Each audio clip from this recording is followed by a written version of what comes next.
Married couples who sleep in separate rooms, why do you do this?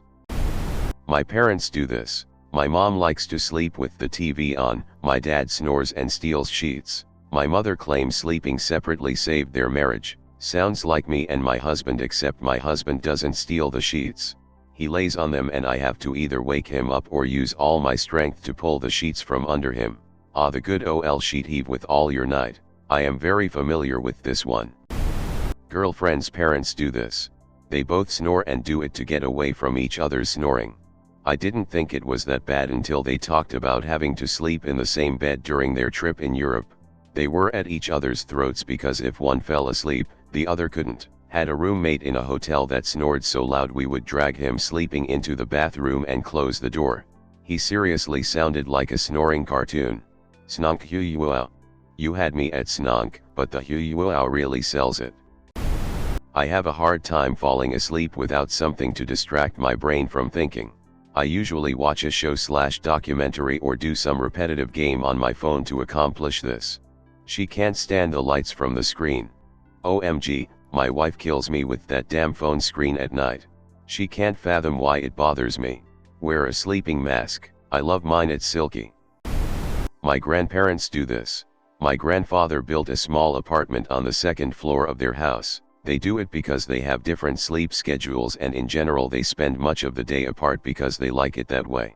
But they always eat lunch and dinner together, and my grandfather loves to listen to her soft footsteps throughout the day. He calls her the woman next door. It's really cute. Edit, a word. During the summer I moved to another room we call the wind tunnel. Basically I have a ceiling fan going almost 24/7 and a window fan above the bed I run from 7 p.m. to 8 a.m.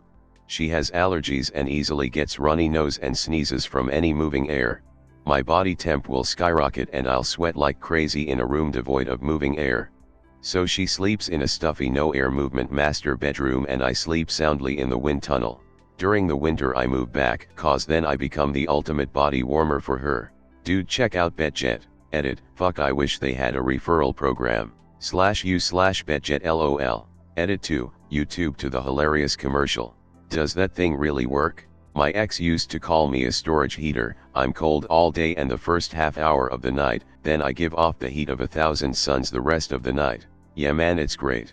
FYI, when their site says dual zone, it's because the sheet is split into 2 cells.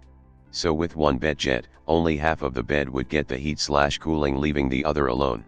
If you want individualized heat/cooling on each side, you need the sheet plus 2 BetJets. Unless just one of you wants it as noted above. I'm a single dude with a full-size mattress, so I skip the sheet and just use my blanket to keep the air in, and it works fine. I have the V2 I picked up as a refurb for $200 because I would wake up soaked every night and then couldn't get back to sleep without moving to the spare bedroom. The remote for it sucks, but the app is passable. Even has a feature where you can set a schedule for the night. Like start out with some heat for 20 minutes till you fall asleep, then it'll switch over to cool. Or off for a while then to cool. Whatever you want. The V3 costs like 2x as much, and from what I can tell the remote is really the only major difference. V3 has a color LCD on the remote so you don't have to use the app. While the V2, the remote doesn't have an LCD so you can't see temps or fan speed, so you have to use the app. If you're cool with app only, stick with the V2. Edit, I'm cracking up for this between 2 BetJet comments. My parents slept in separate beds, as did my great-grandparents. For my great-grandparents it was a comfort thing. Grandma didn't like not being able to move around the bed at will. She and Grandpa loved each other dearly and she passed not long after he did because she missed him so much. For my parents it was a couple things. As my dad aged, his sleep cycle went weird. He would be able to sleep a couple hours and then be up half the night and fall asleep again about the time my mom was getting up for work. Also, my mom has sleep apnea and uses a CPAP. It made hella noise back then. Dad was half deaf and the sound still bothered him. Out of respect for each other they decided it was better to have separate bedrooms. This makes me feel better about my husband and I not sharing a bed. Haha. Some people act like that means your marriage is falling apart.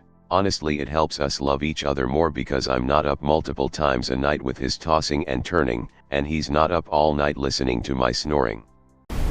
Sometimes I have to sleep on the couch cause I get hypersensitive to sound, especially human sound, and don't like the noise his whole existence makes. He gets it luckily. Misophonia. Real thing. It bothered me as a kid. But I really noticed noises when I came back from overseas. Hypersensitive now.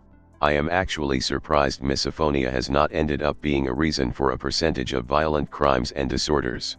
I don't believe it's even on the newest DSM. I have misophonia. I don't like the sound of people drinking something or pouring liquid into something. I have to walk out of the room if it's happening because it makes my blood boil, not exaggerating.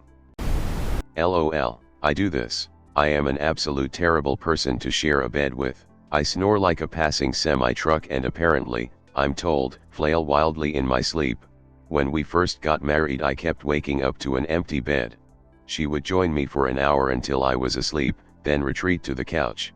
After a week or two I got fed up and just went to the couch first. Then started several months of us trading off for the couch. Eventually I just went and bought a twin mattress and tossed it in the office. That became my bed. And when we got a bigger house, I just set up in a separate room. Have you been checked for sleep apnea? A lot of people don't realize they have it or how bad it's gotten until they get hooked up to a CPAP for the first time in a sleep study. OMG this. I hate the mask but, literally, can't live without it, like I'd die. It's bad. If the sleep apnea didn't kill me my wife would because I snore like a poorly maintained diesel engine. We blended two households. His bedroom was fully furnished and the furniture and closet were full. It made sense for my stuff to go in a different bedroom. We started out sleeping in one room or the other but I realized pretty quickly that, if I ever wanted to get a full night's sleep, it wasn't going to be in the same bed with him. I've been known to call him a sweating, snoring, slant sleeping son of a bitch after a night of his sweating, snoring, and slant sleeping. We do a your place or mine thing for non-sleeping activities but GTFO when it's sleepy time. I've been known to call him a sweating, snoring, slant sleeping son of a bitch. Well that seems a bit harsh. After a night of his sweating, snoring, and slant sleeping. Oh, right then. He's a lovely person when he's awake. Sleeping, not so much. Different sleep cycles and work schedules. He wakes up 3 hours before me. I'm a shift worker. She's a teacher. Your house hunter's budget is $1.6 million. Edit, thanks for the prizes. Glad I was able to amuse. Craig and Stacia are looking for a 2-story A-frame that's near Craig's job in the downtown, but also satisfies Stasia's need to be near the beach which is nowhere near Craig's job. With 3 children and 9 on the way, and a max budget of $7, let's see what Lori Jo can do on this week's episode of You Don't Deserve a Beach House. My wife has MS, one of the primary issues she has is vertigo. When I'm in the bed with her, the motion of my breathing/heartbeat/movement really fucks with her vertigo while she sleeps. Also, I snore, so an isolated coil mattress wouldn't quite do it. They aren't total isolation, either. You feel movement, or 2 beds in one room. Also, honestly, it spices up the sex life, adds an element of pursuit and some illicit atmosphere to it. We're sneaking around the house to each other's beds to bang. This sounds encouraging. Every story that I have read so far seems really positive in the sleep section, but I was wondering what happened with the sexy time. It sounds really cool that it spices up things. My grandma and granddad do. She likes it freezing and he likes it boiling. Opposite for mine, you know it's grandma's house when you wake up in a puddle of sweat, hopefully your own. Related but not, my grandparents may share a bed but they do have separate margarine containers. He's a scraper, likes to keep the top of the margarine smooth. She just digs the knife in. They've been married 50-something years and have had this 2-margarine system for as long as I remember. My stepmother's parents took this to a new level. He built a second house next door. They lived next to each other for 20 years before they both passed in a short amount of time. It seemed very odd to me, but it worked for them, at least from an outside perspective. I know images never reflect reality. Not exactly the same, but I had a great aunt and uncle who had some kind of huge disagreement early in their marriage and never spoke to each other again even though they lived together. They slept in different rooms, and he spent most of his time at home in his garden. She took care of the house, cooked his meals, did his laundry, etc. etc. He went to work and paid the bills. At family gatherings the men would hang out with the husband in one room and the women with the wife in another. They remained married that way the rest of their lives. When he died, she was apparently utterly devastated. That is really interesting.